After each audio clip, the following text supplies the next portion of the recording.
Olly Murs, yeah, their mums love him, bruv. And I felt like a boss. You felt like a bad bitch. Yeah.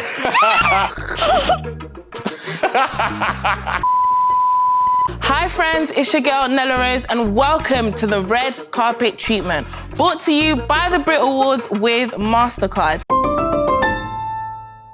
Now, today we have a very, very, very special individual. Not only has he been in the industry for 11 years, he was part of an amazing duo called Rizzle Kicks, but he's now gone on to smash it in his solo career. Not only is he an actor, he's an amazing presenter.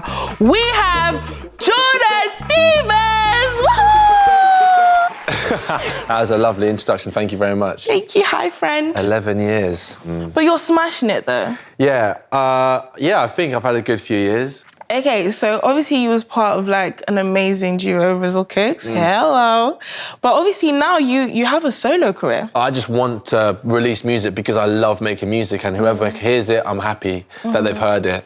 And I want it to be a sonic footprint, so like, whenever something else happens, if I do something else in my career, if it's acting, writing, you know, if one of the songs does land off another record, or in the future if there's RK or whatever, I want people to know that in 2022 I released this album and it's great. All right, so Jordan, are you ready for us to play a little game? Yeah. I feel like you have loads of stories to tell. I love games too. As you can see over here, I have a box. It's filled with props. Filet de... It's a filet with props. Yeah. And basically, I'm gonna be bringing out some props and you have to tell me the story behind it after you guess what the prop means to you. The first prop is...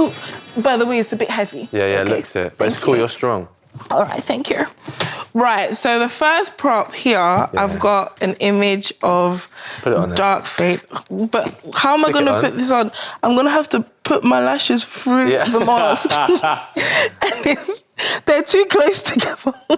Wonder what this means. Yeah, so I was in Star Wars. I was in Star Wars Rogue One. How did you end up on Star Wars? So this is what's mad about life, yeah, is like, I started acting by accident, that's legit. Like what? How?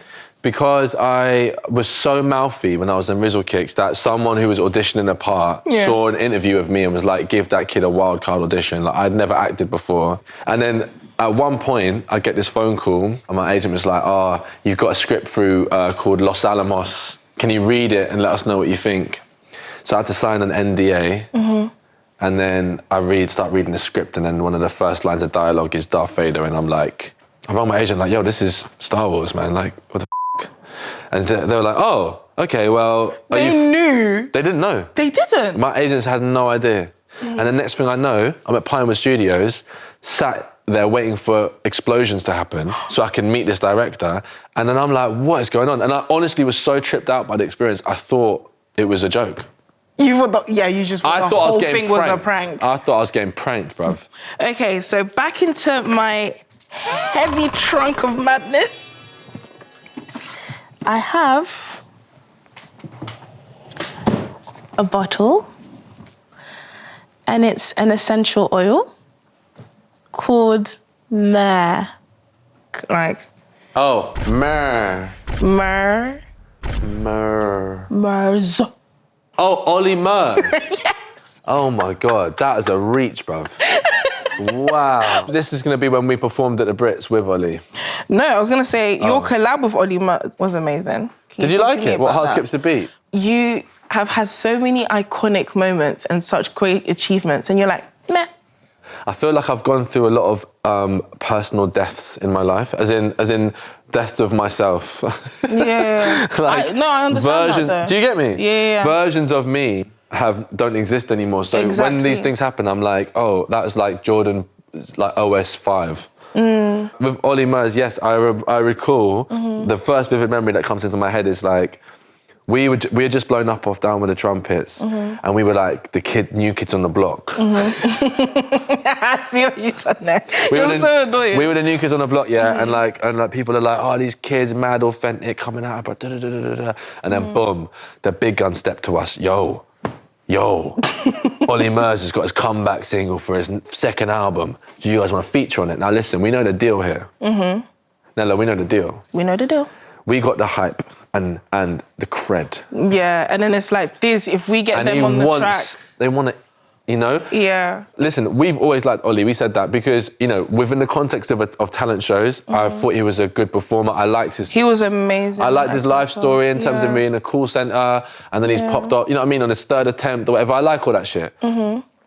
But he's undoubtedly, unashamedly a pop star. Yeah. And I remember my friends, you know, we were like, Olly, like, is that really the right, you know, like, is that right?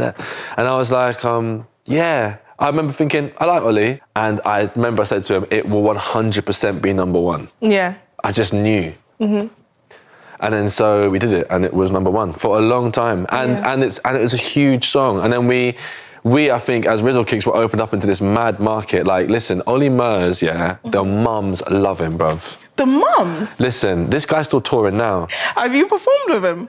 Yeah. It was a lot of fun. We did some shows of him that we could get to. And Olly, you have to give credit where it's due. This guy's released like 6 albums, had double platinum records. And yeah, we were very much part of that journey. So obviously Heart Skips to be, it was nominated for Best British Single. Obviously. It was, yeah, because I remember that. That's the best thing about it. That's a big achievement, though. So big, yeah. And you didn't win, though. You didn't win. You didn't win, but you performed that night. We did. In front of the likes of Adele. Oh, really? And Bruno Mars. Yeah, I wouldn't know. And other stars. How wouldn't you know? Just zone out, didn't you? Wait, when you're on stage, you don't, like, look at the crowd and, like, point at people and just, like, vibe on stage? You'd think so, wouldn't you?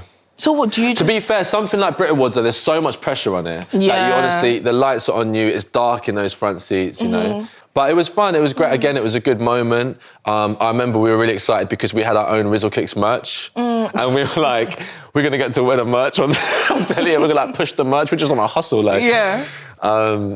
But like, yeah, it was, like I'm saying, it's a banging tune. Olly's a lovely guy, we love his team. It was cool to be part of the Brits like that. So, are you ready for our next prop, my friend? Yeah, go on. Okay. Do you want to keep the essential oils? I don't know what that is. I think it smells next prop, different. Okay, so the next prop, I think you're going to guess straight away what this is. Oh my God, that looks so well fitted. Oh, damn. Do you want to tell me where the prop is from so that maybe I can take it off my head? Is it to do with a film? It is to do with a film. Okay, yeah. You starred in a movie called Tucked, where you actually played as a drag queen. Yeah. And they overlined your lips so much I had to scream when I first saw it. But you looked really pretty though. I know. So how did you get that role? Did you enjoy filming? Yes. How did you get into the character? All right, Tucked was a situation where someone else had that part for a long time, dropped out 3 days before they were supposed to shoot this film, and I was in Amsterdam, and I got this email from my agent and was like, this guy's offering you this film. So I read the script and I instantly seen this guy's a cross-dresser. I'd already been challenging in my mind ideas around gender in terms of the pressures to look a particular way or even how we determine sexuality. I've always found so fascinating. Like the fact that sexuality, when looked at through a female lens, is kind of fluid. Women can kiss each other or on nights out and and it's just like not a thing. But if a guy does it, then there'd be more questions about their orientation, this kind of stuff. And I just wondered about how that makes sense. And so I was already investigating that stuff in my life. And this script comes through and I was like, wow, I think this would be an amazing experience for me because I definitely have that desire in me already. Wouldn't it be great to dress in clothes that are like non-conformist or do you know what I'm saying? Or drag up or like, I don't know, like why not? That's how I felt about it.